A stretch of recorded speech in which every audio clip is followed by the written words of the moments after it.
Olá, tudo bem com você? Seja muito bem-vindo a essa oficina, dessa jornada que foi preparada com muito carinho para você. Eu espero que seja uma bênção para a sua vida. Meu nome é Isabelle Palma, sou psicóloga clínica, terapeuta cognitivo-comportamental e hoje eu atendo no mundo inteiro várias mulheres através da terapia online. E hoje nós vamos conversar sobre um assunto que contempla, né, todas as famílias e que muitos pais têm se interessado. Inclusive, eu gostaria de apresentar um pouco da minha família, né? Eu sou casada com o Denner há 10 anos e temos duas filhas, a Júlia, de 5 anos, e a Celina, de 3 anos. E como mãe, eu tenho várias preocupações com as minhas filhas, né? Especialmente acerca do futuro delas. Mas uma das coisas que eu mais me preocupo é com a saúde emocional delas. Diante disso, eu tenho buscado ferramentas para fortalecer essa área da vida delas também. E descobri, a partir de muito estudo e também da vida mesmo, né, que fortalecer a autoestima é uma ferramenta, assim, essencial para quem quer ter saúde emocional. Mas para a gente entender melhor isso e entender também como podemos fortalecer a autoestima dos nossos filhos, nós primeiro temos que saber o que é autoestima. Até porque autoestima é uma palavra, assim, muito do senso comum já, né? Então a gente tem que entender o que de fato ela é. Bom, o que é autoestima? A autoestima é a percepção que você tem sobre si mesmo, sobre as suas capacidades, sobre o seu valor, mas é também como você se relaciona consigo mesmo. E isso para mim é muito forte, que não é só como eu me vejo, mas também como eu me relaciono comigo mesmo. Walter Rizzo, em um dos seus livros, se eu não me engano, é o Apaixone-se por Si Mesmo, ele apresenta 4 aspectos, 4 pilares da autoestima. E eu gostaria de compartilhar com vocês um pouquinho, até para a gente entender aí quais são os benefícios de uma autoestima fortalecida. O primeiro pilar é o pilar da autoimagem. Gosto, inclusive, de destacar que é apenas um pilar e não apenas a autoestima como um todo. Muitas vezes a gente olha para a autoestima como se fosse uma questão apenas, né, puramente ligada à imagem. E não é. A imagem é um dos pilares, é um dos fatores que constituem a nossa autoestima. E o autorreforço, que é a capacidade que nós temos ou não, né, de nos reforçarmos, de comemorar as nossas conquistas, enfim, de valorizarmos, né, cada uma das nossas vitórias. Temos também o autoconceito. O autoconceito é o todo, né? Como eu me vejo, é como eu me conceituo, como eu me apresento para o outro. Um outro pilar é também da autoeficácia, tá bom? A autoeficácia é como eu me sinto capaz, né? É o quão competente eu me sinto para fazer alguma coisa. É aquele senso de capacidade que a gente sente todas as vezes em que a gente se supera, em que a gente alcança algum objetivo. Isso também é algo fundamental, é algo que faz parte da nossa autoestima. Esses 4 pilares, eles fazem parte da nossa autoestima e muitas vezes, quando um deles está assim muito fragilizado, muito debilitado, ele acaba influenciando nos outros. E é por isso que a gente tem que estar mantendo sim um equilíbrio, de forma intencional, tentar aumentar e fortalecer todos esses pilares. Bom, a nossa autoestima, ela é construída ao longo da vida. Não é uma coisa que simplesmente surge do nada e fica daquele mesmo jeito para sempre. Não, é ao longo da nossa vida. Desde criança, né?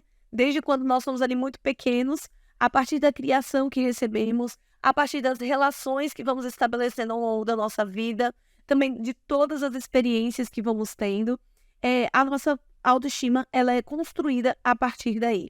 Ela não é algo para ser conquistado, tá? Ela não está ali num pódio, né, e eu vou chegar lá e vou alcançar. Não, ela é algo para ser construído. Ou seja, ela pode ser alterada ou impactada, inclusive pelos eventos externos, pelos eventos ambientais, pelos nossos relacionamentos, por experiências negativas ou positivas. E eu gosto de destacar aqui que as ações intencionais têm um impacto muito grande sobre a nossa autoestima. Porque perceba, se eu posso criar, né, se eu posso moldar a minha autoestima ao longo da minha vida, por que não sermos intencionais e fazermos isso de forma positiva, de forma que ela se torne saudável e, consequentemente, nós também? Bom, o primeiro passo para nós fortalecermos a autoestima dos nossos filhos, agora que a gente já lembrou o que é autoestima, é primeiramente fortalecer a nossa autoestima. Para que isso, Isabelle? Primeiro, para que a gente se sinta bem, para que a gente se sinta feliz, né? Se eu sou uma mãe, se eu sou um pai feliz, se eu estou ali pleno emocionalmente, se eu estou satisfeito com quem eu sou, se eu me aceito apesar dos meus defeitos, das minhas limitações, provavelmente eu vou exercer o meu papel materno, meu papel paterno, que seja, da melhor forma possível. Também com prazer, também com alegria, me tratando com autocompaixão quando eu tiver um erro, um equívoco ali no meu maternar. Enfim, a autoestima ela me ajuda a ser uma mãe mais leve. Mas quando eu cuido da minha autoestima, eu também me torno um exemplo, e nesse caso, um bom exemplo para os meus filhos.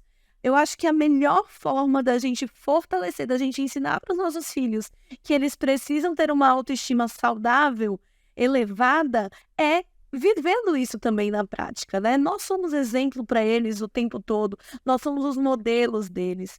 E é por isso que é tão importante, primeiramente, a gente fortalecer a nossa autoestima. Mas há outras coisas que nós podemos fazer também para que, de forma intencional, nós estejamos fortalecendo a saúde emocional dos nossos filhos. Mas para isso a gente também tem que estar atento a alguns sinais, a coisas que eles revelam no dia a dia e que podem mostrar para a gente que, opa, tem alguma coisa errada aí. A gente precisa agir nesse momento, né? Eu posso fazer algo por eles? Será que devo nesse momento?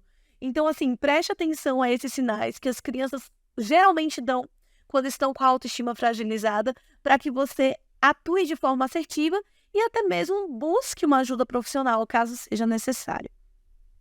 E o primeiro sinal que nós deveríamos estar atentos quanto pais é os sentimentos de ansiedade e isolamento.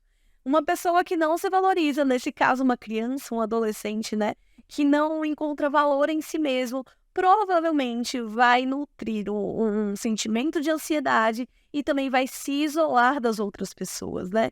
É como se a gente não se sentisse digno, é como se a gente se sentisse um, um patinho, né? Fora do ninho, enfim, muito diferente, né? O tal do patinho feio. Enfim, tudo isso pode influenciar. Então, se seus filhos estão se isolando, estão também demonstrando muito sentimento, assim, muito forte de ansiedade, fique atento e talvez seja o momento de você começar de forma mais intencional, tentar ajudá-lo a fortalecer a autoestima dele. Uma outra coisa também, um outro sinal de que a autoestima está fragilizada dos nossos filhos, no caso, é a sensibilidade às críticas.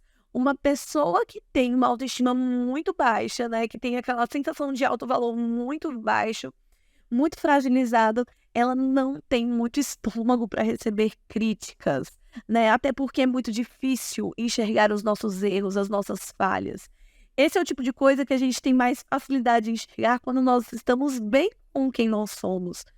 E muitas pessoas não estão, e é por isso que tem essa dificuldade, essa baixa tolerância a críticas. Outra coisa é a dificuldade de expressar as próprias opiniões. E esse tipo de criança que não consegue expressar as próprias opiniões, as próprias necessidades, se torna aquele típico Maria vai com as outras, sabe? E isso a gente sabe que é extremamente prejudicial, até porque a criança ela passa a viver, ou o adolescente no caso, a vida que não pertence a eles. Muitas vezes passa a viver, inclusive, contra os seus próprios princípios, os seus próprios valores, simplesmente para ser aceito, simplesmente porque não sabe se posicionar. E nós precisamos ajudar os nossos filhos a lidarem com essas habilidades, né? A fortalecer essa habilidade do posicionamento. Outro sinal também é que as crianças ou os adolescentes, os nossos filhos que têm uma baixa autoestima, eles tendem a desistir facilmente. Desistir dos seus objetivos, desistir das suas lutas.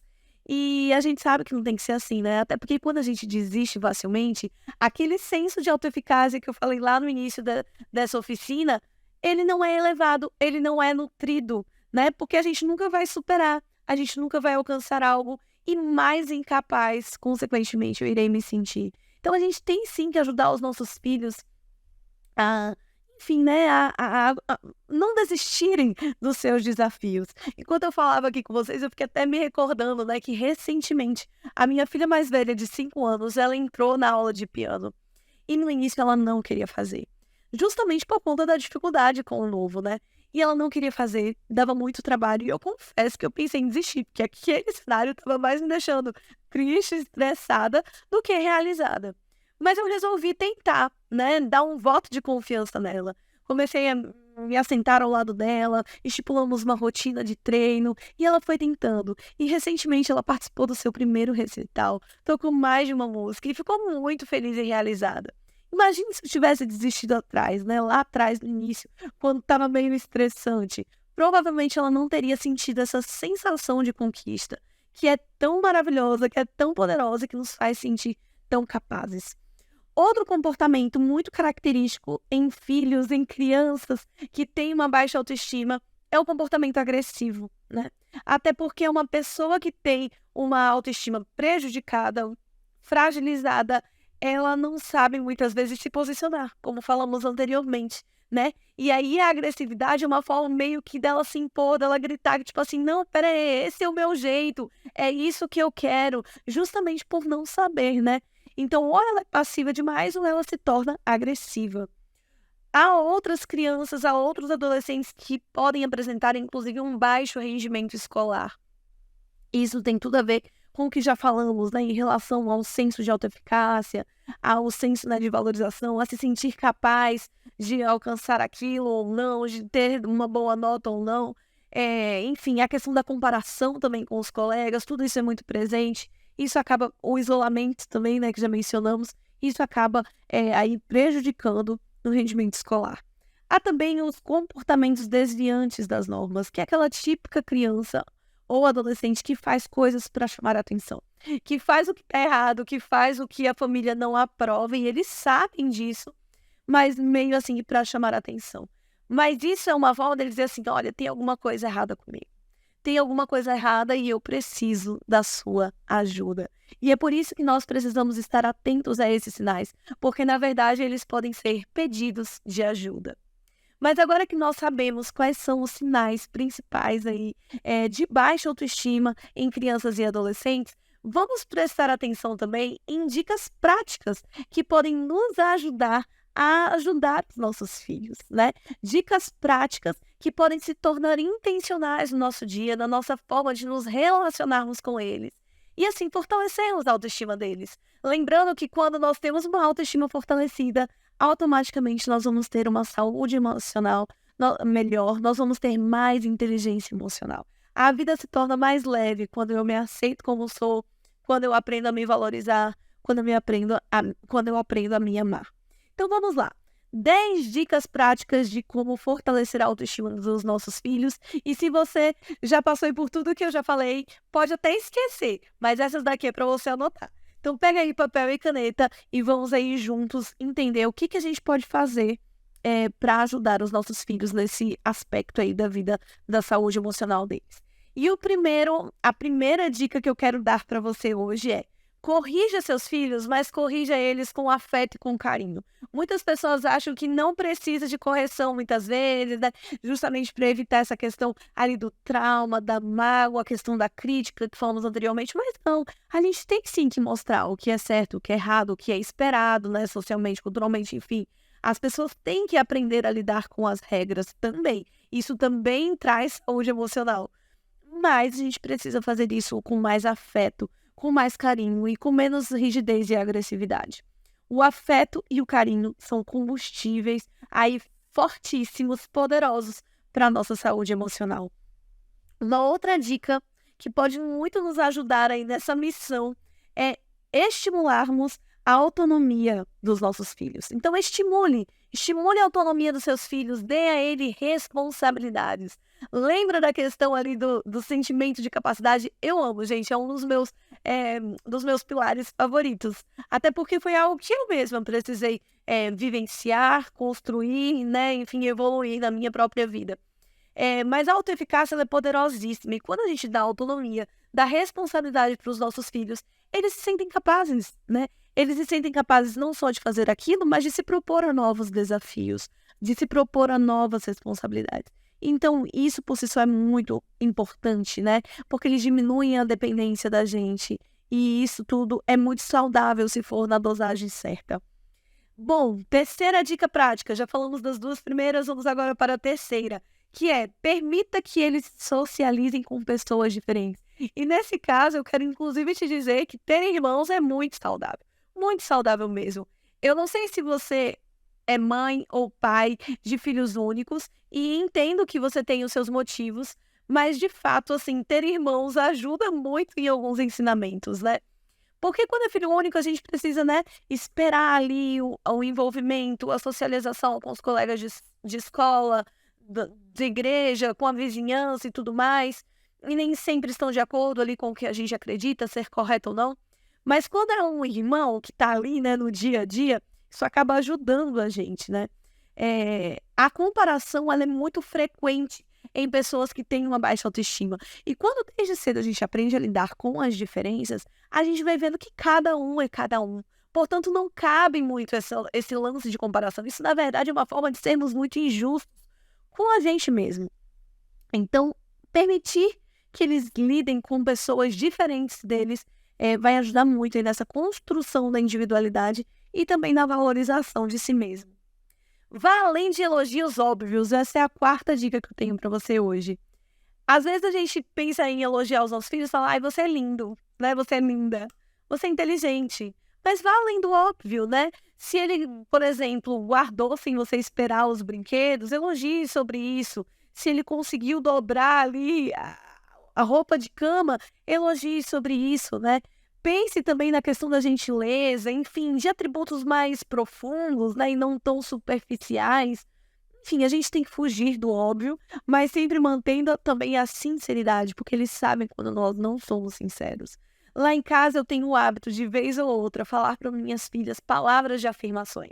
E eu lembro a elas o quanto elas são especiais, o quanto elas são inteligentes, o quanto elas são maravilhosas, o quanto elas são gentis, o quanto elas são amadas por mim, pelo Pai, por Deus, o quanto que elas são educadas, né? O quanto que elas são capazes, fortes. E essas palavras de afirmação vão aí encontrando morada nelas e com certeza soam no ouvido delas, na mente delas, em momentos muito importantes. A quinta dica é: valorize os esforços deles. Isso tem a ver lá com autorreforço. É lógico que quando eu falo autorreforço, eu falo sobre mim mesmo, né? Sobre valorizar as minhas próprias conquistas. Mas para que eu ensine meu filho a valorizar as conquistas deles, eu também tenho que fazer isso com eles, né? Então eu preciso mostrar ali que eu estou orgulhosa, né? Que eu vou valorizar, é o gratificar, de repente dar um presentinho, uma lembrancinha, um agrado quando eles conquistam algo que eles se esforçaram muito para conquistar. Eu lembro que meus pais tinham o hábito, assim, quando a gente terminava um livro, eles davam um presente que a gente gostava, nada muito caro. Minha irmã, por exemplo, gostava muito de cantar, então ela ganhava sempre um CD novo a cada livro lido. Enfim, são formas que a gente pode arranjar de incentivá-los, de estimulá-los e de mostrar para eles o quanto estamos orgulhosos deles. A sexta dica é: estabeleça limites, né? A gente precisa dar autonomia, mas a gente também precisa estabelecer limites. E crianças que crescem sem limites, adolescentes sem limites, eles vão desenvolver da fase adulta um negócio, um padrão mental chamado de limites prejudicados. Que é justamente aquela pessoa que não sabe se relacionar direito, que não sabe, enfim, se adaptar a um trabalho, enfim, que nada tá bom para ela. Por quê? Porque tudo tem que ser do jeito dela. Ela não aprendeu a lidar com limites. Então ela não tem noção disso. Então ou ela é rígida ao extremo, ou ela é flexível ao extremo. E isso, lógico, impacta muito na nossa vida, especialmente na fase adulta. Impacta nas nossas relações, no nosso desempenho profissional e em muitas outras áreas da vida também. A sétima dica prática seria: ensine seu filho a lidar com frustrações. A gente precisa lembrar que quando a gente fala de quem nós somos, quando a gente exercita esse lance aí de autoconhecimento, a gente não descobre só coisas boas, não. A gente também descobre coisas ruins sobre a gente, né? Limitações, defeitos e outra. Ainda que nós sejamos bons em algo, nada confirma, né, que a gente vai ter 100% de aproveitamento naquilo, de que a gente vai sempre conquistar a vitória naquilo. Não, às vezes a gente pode perder, às vezes a gente pode não ir tão bem, às vezes uma falha, uma limitação minha vai acabar me prejudicando, e a gente precisa lidar com o fato de que todos nós somos imperfeitos desde o início da nossa vida. né? Porque não dá para ser perfeito, não dá para ser sempre poderoso, sempre conquistar tudo. Não, a gente também precisa lidar com as frustrações. Mas há uma forma equilibrada de lidarmos com isso. O lance não é evitarmos as frustrações, mas é aprendermos a lidar com elas de uma forma mais funcional, de uma forma mais saudável. A oitava dica, no caso, que eu quero passar para vocês hoje é: não rotule seus filhos. Os rótulos, a rotulação são extremamente prejudiciais à nossa saúde emocional, porque eles nos limitam muito, porque eles nos colocam dentro de uma caixinha e acabam ali podando o nosso potencial. A gente precisa mostrar quem nós somos e os rótulos nos impedem muitas vezes disso. Então, cuidado com a rotulação dos seus filhos. Evite também comparação com outras crianças, né? A comparação, já mencionei aqui, isso é extremamente prejudicial. E quando isso vem dos pais, quando isso vem dos principais cuidadores, isso vem com uma faca muitas vezes, né? Porque a gente sente como se não fôssemos bons o suficiente para agradarmos ali a quem tanto amamos. E por fim, respeite as emoções dos seus filhos. O que acontece? Muitos de nós não temos o hábito, né, justamente porque não fomos ensinados lá atrás de lidarmos com a nossa emoção assim de maneira mais assertiva, de maneira mais clara, de maneira mais intencional. Mas hoje as coisas estão diferentes e a gente vem ensinando os nossos filhos de que emoção também é importante, que emoção também faz parte do ser humano. E nós precisamos ajudá-los a lidarem com as suas emoções desde sempre. Não só com as emoções positivas, que em desequilíbrio também são prejudiciais, mas também com aquelas emoções mais desagradáveis, mais desconfortáveis, mais ruins de serem sentidas. Eu nem gosto de chamá-las de emoções negativas porque elas são naturais, elas também pertencem às nossas vidas, elas também são humanas e merecem e precisam ser sentidas em alguns momentos específicos. Mas muitas vezes a gente precisa ensinar os nossos filhos como senti-las, né? Para que elas não fiquem extremamente desreguladas e acabem aí desencadeando problemas muito maiores. Espero que você tenha anotado essas 10 dicas aí práticas que podem te ajudar no fortalecimento da autoestima dos seus filhos e, consequentemente, aí no amadurecimento da saúde emocional deles. Mas é lógico que eu precisava trazer uma dica plus aí para você. E a dica plus é: peça sabedoria de Deus. Não importa, sabe, gente? Não importa. A gente pode ler inúmeros livros, assim como eu li para montar esse conteúdo aqui para vocês. Artigos científicos, a gente pode seguir vários educadores na internet, pegar várias dicas. Elas vão nos ajudar? Vão. Mas em vão trabalha o sentinela, né? Se Deus não estiver ali no centro da nossa casa. Em vão trabalham os pais, em vão eu trabalharei, eu e meu marido na minha casa, se Deus não for o centro, se Ele não for o doador da verdadeira sabedoria. Ele que me ajuda, né, a aplicar todas essas dicas e muitas outras no momento certo, no momento oportuno. E é Ele, principalmente, que faz com que as minhas filhas recebam isso com sabedoria, para que elas saibam empregar em outras áreas da sua vida. Bom, eu espero que vocês tenham gostado desse conteúdo. Espero que que tudo o que foi dito aqui ajude você no seu maternar, no seu paternar, no educar dos seus filhos. E espero mais ainda que os seus filhos sejam pessoas no futuro saudáveis emocionalmente e espiritualmente, tá bom?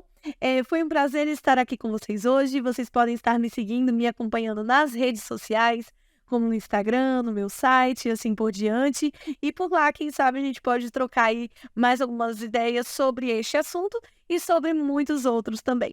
Foi um prazer estar com vocês e eu desejo de coração que Deus abençoe vocês e também os seus filhos em busca de uma autoestima saudável.